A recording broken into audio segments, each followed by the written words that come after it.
वंचित बहुजन आघाडीचा आदरणीय सुजातदादा आंबेडकर मागे बढ़ो, आदरणीय सुजातदादा आंबेडकर मागे बढ़ो।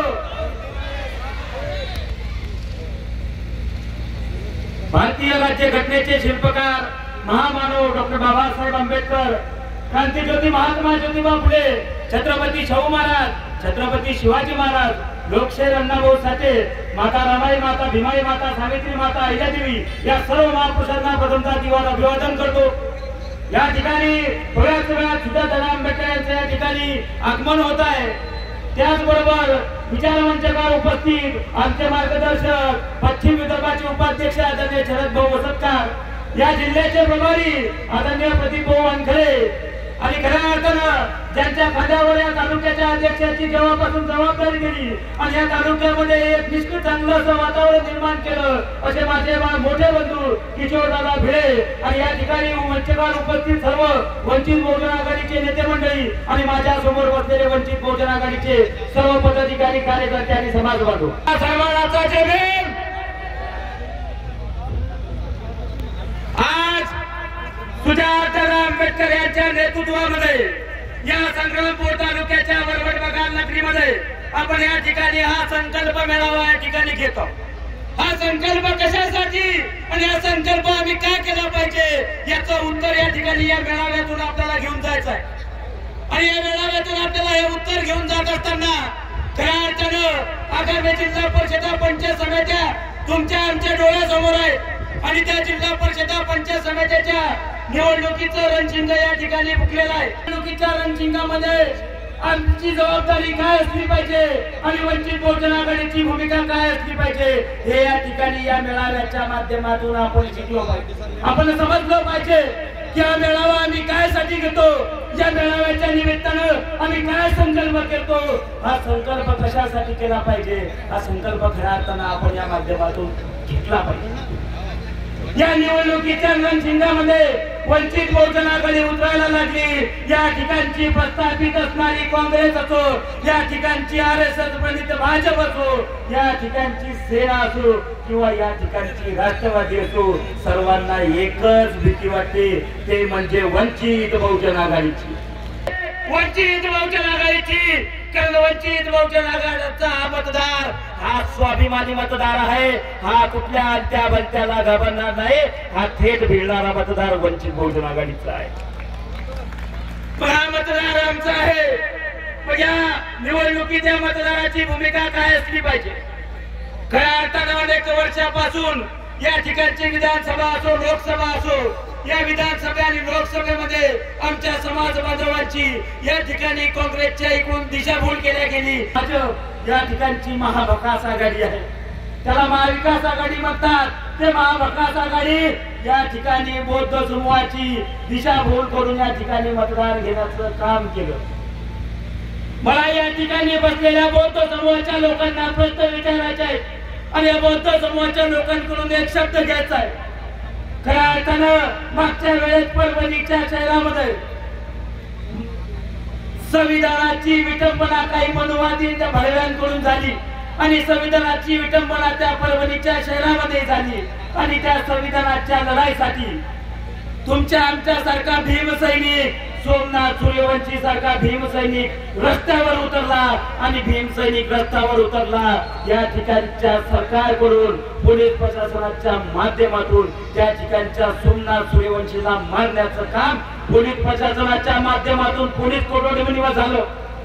खऱ्या अर्थानं दुःख वाटते की माझ्या समोर या ठिकाणी माझ्या आया बसलेल्या आहेत, त्या आयांच्या समोर सांगतोय की त्या माईचा पोटाचा गोळा असणारा सोमनाथ सूर्यवंशी एकुलता एक पोटाचा गोळा होता आणि तो पोटाचा गोळा या ठिकाणच्या प्रशासनाच्या माध्यमातून त्या माईच्या डोळ्यासमोर मारला गेलेला आहे। जर एखाद्या माईचा पोरगा त्या माईच्या समोर मारला जात असेल तर त्या आईवर काय परिस्थिती निर्माण होत असेल हे इथल्या बसलेल्या मायांना चांगल्या पद्धतीने माहित आहे।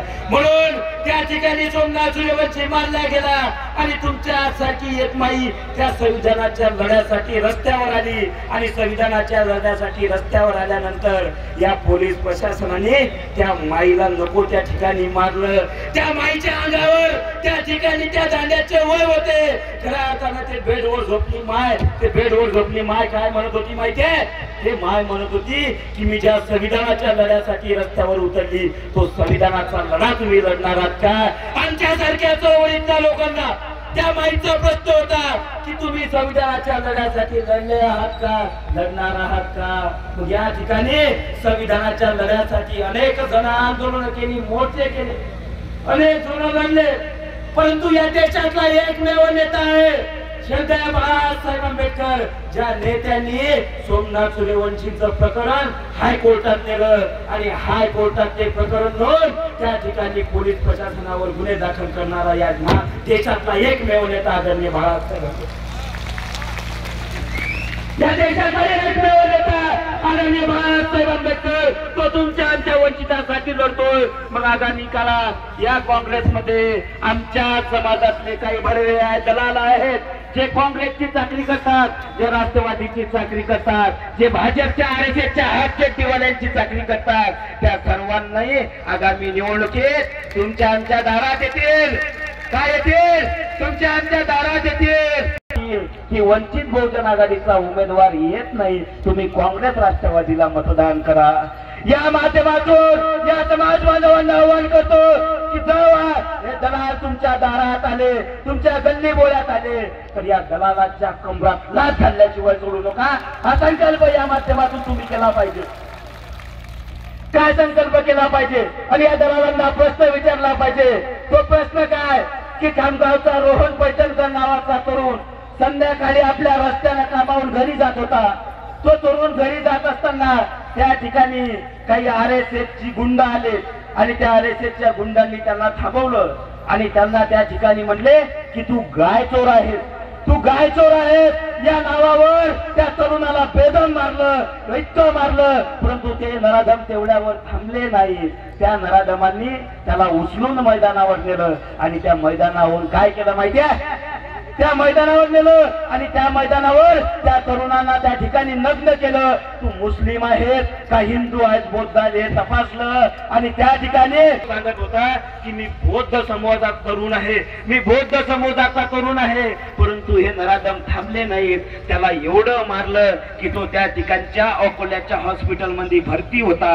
मग त्या काँग्रेसच्या भडव्यांना दलालांना विचारा की ज्या दिवशी रोहन पैठणकरवर हल्ला झाला त्या दिवशी तुम्ही कोण्या बिळामध्ये जाऊन लपलेला होता की ज्या दिवशी आमच्या समाजावर अन्याय होतात, आमच्या आया बहिणीच्या इज्जता लुटल्या जातात, त्या दिवशी हे काँग्रेसवाले कुण्या बिळामध्ये लपलेले असतात? हे या काँग्रेसवाल्यांना आपण प्रश्न विचारला पाहिजे. बहुजन आघाडी आहे की त्या ठिकाणी जे या देशामध्ये एकमेव महाराष्ट्रातला म्हटलं म्हणजे खामगाव, या खामगाव शहरावर अजूनही कोणी बंद केलं नाही. तर एकमेव वंचित बहुजन आघाडी आहे की ज्यांनी खामगाव बंद केलं आणि रोहन पैठणकरच्या आरोपीला 4 जिल्ह्यातून तडी पार केलं. ही ताकद वंचित बहुजन आघाडीची आहे, दुसऱ्या तिसऱ्या कोणाची नाही. ही ताकद कोणाची आहे? हे ताकद वंचित बहुजन आघाडीची आहे. दुसरा तिसरा आमच्यासाठी कोणी धावून येत नाही. आणि तिसरी मुद्दा तुम्हाला या ठिकाणी सांगतो, दारात आले तर यांना उत्तर काय? हे काँग्रेसवाले आपल्या दारात आले तर यांना काय उत्तर द्यायचं? यांना प्रश्न विचारायचा आहे की महाबोधी महाविहार हे इथल्या बौद्धांच्या अस्मितेचं स्थान आहे. या देशातला हा बौद्ध समाज त्या ठिकाणी महाबोधी विहाराच्या तथागत बुद्धांच्या चरणी तिथं नतमस्तक होतो आणि ते महाबोधी विहार त्या ठिकाणी इथल्या ब्राह्मणवाद्यांच्या ताब्यात आहे. आणि ते ब्राह्मणवाद्यांच्या ताब्यात असलेला विहार जो 1949चा BT ऍक्ट कायदा आहे, तो BT ऍक्ट कायदा त्या ठिकाणी काँग्रेसच्या काळामध्ये झालेला आहे. मग जर आमचं हक्काचं असलेलं महाबोधी महाविहार हे जर इथल्या ब्राह्मणवाद्याच्या ताब्यात देण्याचं काम जर या ठिकाणचे काँग्रेसवाले करत असतील तर आम्ही आगामी निवडणुकामध्ये यांना मतदान कसं केलं पाहिजे आणि का केलं पाहिजे? यांना मतदान करू नका, यांना जागवा दाखवा. हे दलाल या चौकामध्ये काय म्हणतात माहितीये? तुमच्या आमच्या अस्मितेला, तुमच्या आमच्या काळजाला ठेच पोचणारी गोष्ट आहे की हे दलाल म्हणतात त्या वंचित बहुजन आघाडीचा मतदार काय, तो मतदार आम्ही विकत घेतो. काय म्हणतात? की वंचित बहुजन आघाडीचा मतदार आम्ही विकत घेतो, त्यांचं टेन्शन घेऊ नका. त्या दलालांना आगामी निवडणुकीमध्ये दाखवून द्या की वंचित बहुजन आघाडीचा मतदार हा स्वाभिमानी आहे आणि हा मतदार आगामी निवडणुकीमध्ये तुम्हाला जागा दाखवणार आहे.